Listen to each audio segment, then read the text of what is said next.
For a first time in nearly 10 years, One Piece manga will go on a break for a month. But before doing that, a lot of things have been revealed in One Piece chapter 1053, and one of them was Green Bull, also known as Ryukugyo, who was the last admiral who we had yet to see. And finally, we saw his full face and him into action in this chapter. And today, I want to talk about him. But before starting, I want to ask you all to like this video and subscribe to this channel for more. I hope all of you have a great day, and let's start the video. Admiral is the second highest rank in the Marines organization, senior to a Vice Admiral and junior to the Fleet Admiral. There are only 3 admirals serving at a given time, and as the strongest Marine officers, they count among the most powerful characters in the series. Sometime during the 2 years after the Summit War, via the World Military Draft, Ryukugyu was appointed to the rank of Admiral alongside Fujitora, to make up for the 2 vacancies among the 3 admiral spots left by Kazan's resignation and Sakazuki's promotion. First time we saw him into action was in One Piece chapter 882 in May 28, 2018. Finally, after 4 years, we will see him into action. I really wonder his motive and why he decided to go to Wano, especially since Akainu prohibited Kizaru to go there and ordered him to leave Wano alone. In my opinion, admirals in One Piece are underrated when it comes to power. I think they are easily on Yonko level. However, even I doubt that Green Bull will do anything effective in Wano combat-wise, since maybe he will be strongest character in Wano after Gear 5 Luffy. But Luffy, Zoro, Sanji, Yamato, and Scabbards will easily be able to defeat him if they work together. However, there is also another possibility. Maybe Green Bull is not as ruthless towards pirates as Akainu, and maybe he is reaching Wano by himself because he wants to offer it to join the world government. After all, him and Fujitora appear to be on good terms, as Ryukugyu disregarded Sakazuki's orders to drive Fujitora out of Mary Geoise in favor of having a friendly chat with his fellow admiral. I really wonder, why did he absorb King and Queen, and if they are dead, and if Green Bull will fight Luffy and his allies in the Wano?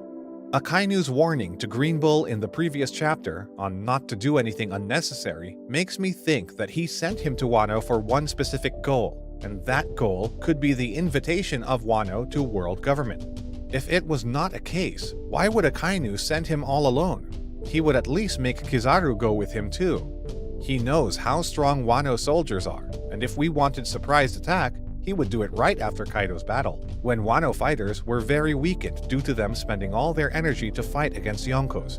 But instead of that, Akainu waited a week and sent Green Bull for negotiation, possibly about joining the world government. At New Marineford, Sakazuki discovers that Fujitora has gone to Mary Geoise. He sends Ryukugyu to get him out, but the 2 admirals instead have a friendly conversation. This was the first time we saw silhouette of Green Bull. However, in One Piece chapter 1053, after 4 years, we finally saw Green Bull's full appearance and his name. The real name of Green Bull is Aramaki, and we can see that just like every other admiral, he looks very tall. He is also the only admiral who is completely shirtless, and we can see how buffed and physically trained he really is. On the left side of his body, we can also see tattoo, where something is written in Japanese. Unfortunately, I don't know what is written there, and when I tried to translate it via Google Translate, it was not able to get any real meaning. So, if anyone knows Japanese, I would appreciate it if you wrote it in the comments section. Also, we can see that Green Bull is holding katana, which could mean that he is swordsman as well, and who knows, maybe he will be a future opponent to Zoro.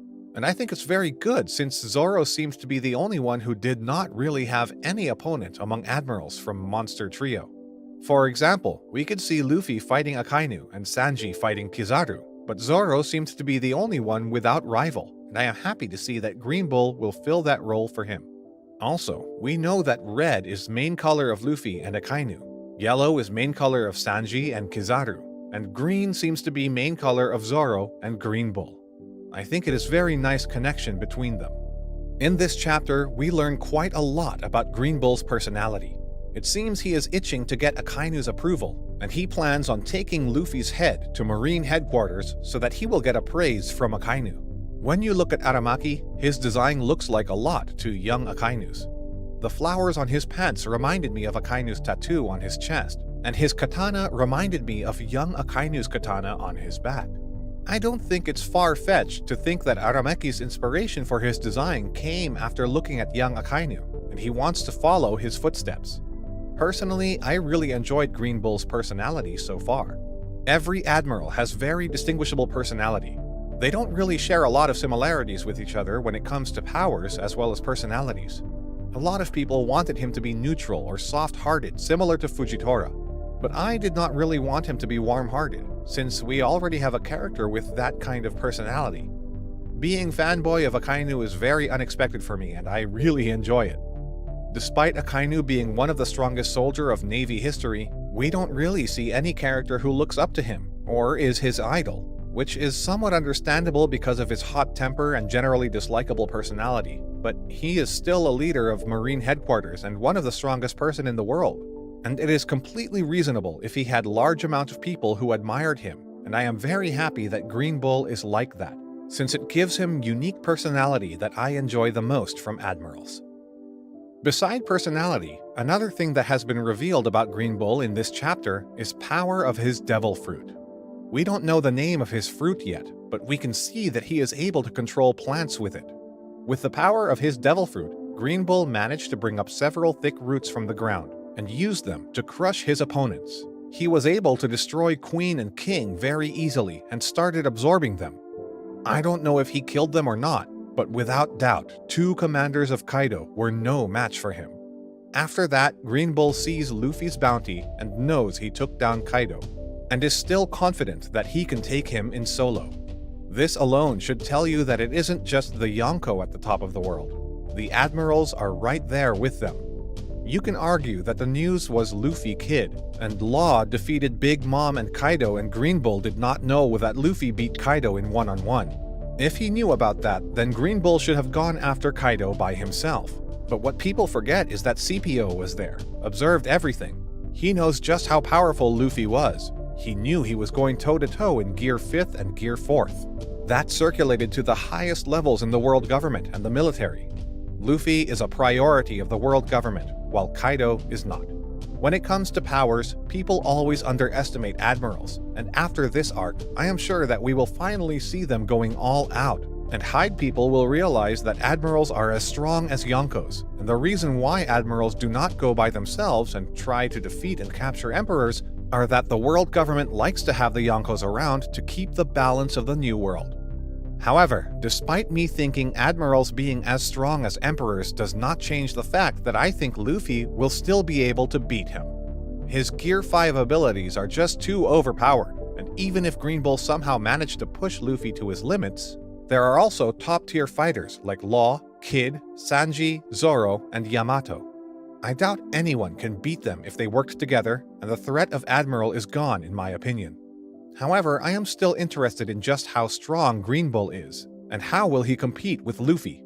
I also wonder how their fight will go, and what will be the aftermaths of that battle. Maybe the reason why Oda sends him to Luffy and his allies is to him being beaten up very easily so that the development of their powers will be shown. However, I hope Green Bull won't be defeated easily, and he will do something very scary and interesting. Because every time an admiral made his debut, I was legit scared and wanted Luffy and compania to leave the place as soon as possible.